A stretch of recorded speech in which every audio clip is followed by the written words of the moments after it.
When we rearrange the notes in a chord, we mix up the order of them. We call these inversions. And to invert a chord means to flip it around so that there is a different note on the bottom. Now, the three notes stay in the same order. They're just sort of rotating around.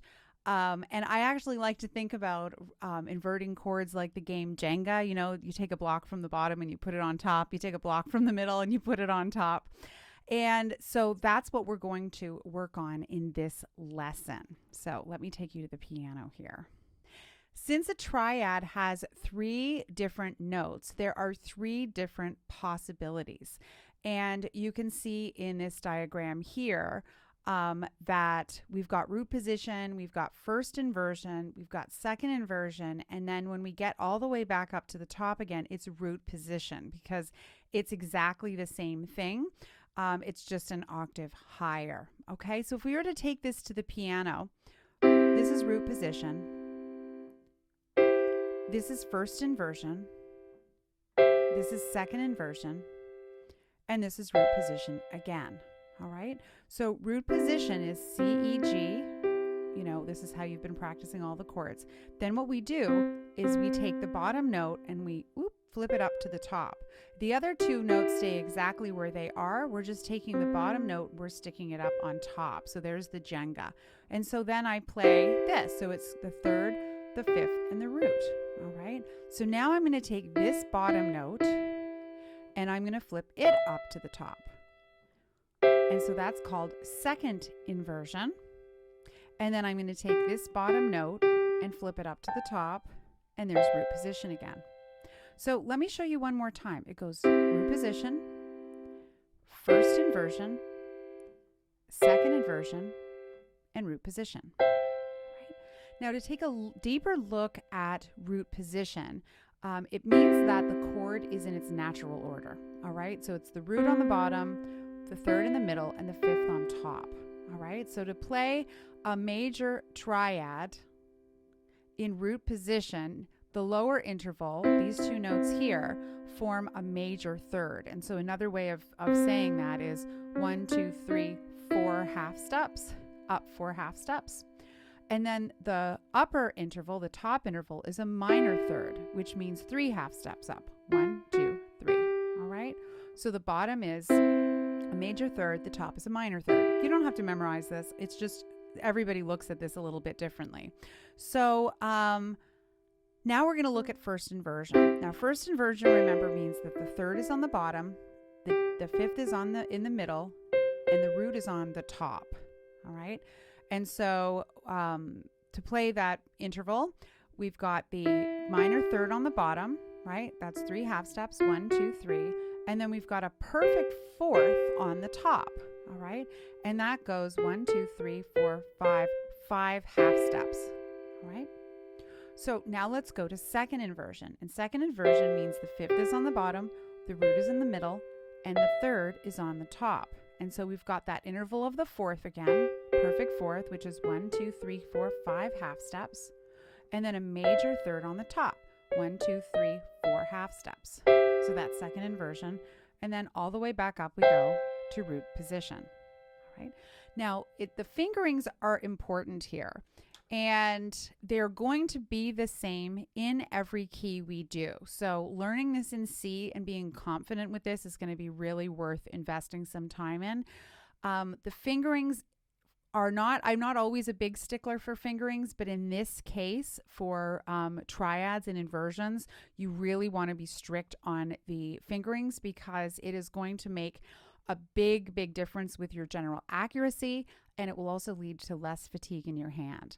So it's 1, 3, 5, it's 1, 2, 5, it's 1, 3, 5, it's 1, 3, 5. So you'll notice that it's 1, 3, 5 for all of them, for the root position and the second inversion and the root position again. But for the first inversion, it's 1, 2, 5. And you can see why that is. Can you see you've got this big interval here? If I have to play it with my third finger, there's quite a stretch that's going on here, which means that you will have accuracy issues, and it also will cause your hand to get fatigued. Believe me on this one. So what you do is you play 1, 2, 5 there instead. So let me play that for you a couple of more times. There's root position. There's first inversion, 1, 2, 5. There's second inversion, 1, 3, 5. And there's root position again, 1, 3, 5. Let's come back down again. There's second inversion. There's first inversion. And there's root position again. So something that you could do to practice this that would be really worthwhile would be to just practice going up and down. This is one of those little 2-minute practice routines that you could get into. That you do your finger exercises, you practice your triads and inversions, okay? And we want your hand to memorize what this feels like. This will take some time. You don't want to do an hour of this. That would be crazy. Your hand will be very tired. Your brain will be very bored. But if you practice it a minute or two every single day for a few weeks, then your hand will start to say, I understand this. So now we're going to have a look at the left hand. The left hand, we are going to call the chords the same thing. So this is root position. This is first inversion. This is second inversion. This is root position. That's the same. What is different is the fingerings, because remember, your hands are mirror images of one another. So we're going to start out in root position, 5, 3, 1 fingering. And then for first inversion, it's 5, 3, 1 fingering. For second inversion, it's 5, 2, 1 fingering. And root position, it's 5, 3, 1. So it's second inversion this time that we do with the 2. And that's because, look at this, there's the fourth interval again.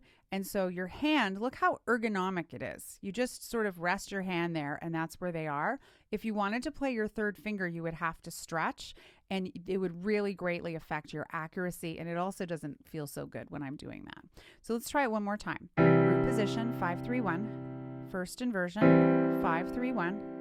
Second inversion, 5, 2, 1. Root position, 5, 3, 1. And let's go back down. Second inversion, first inversion, and root position. So this is a very easy way for you to get started playing inversions.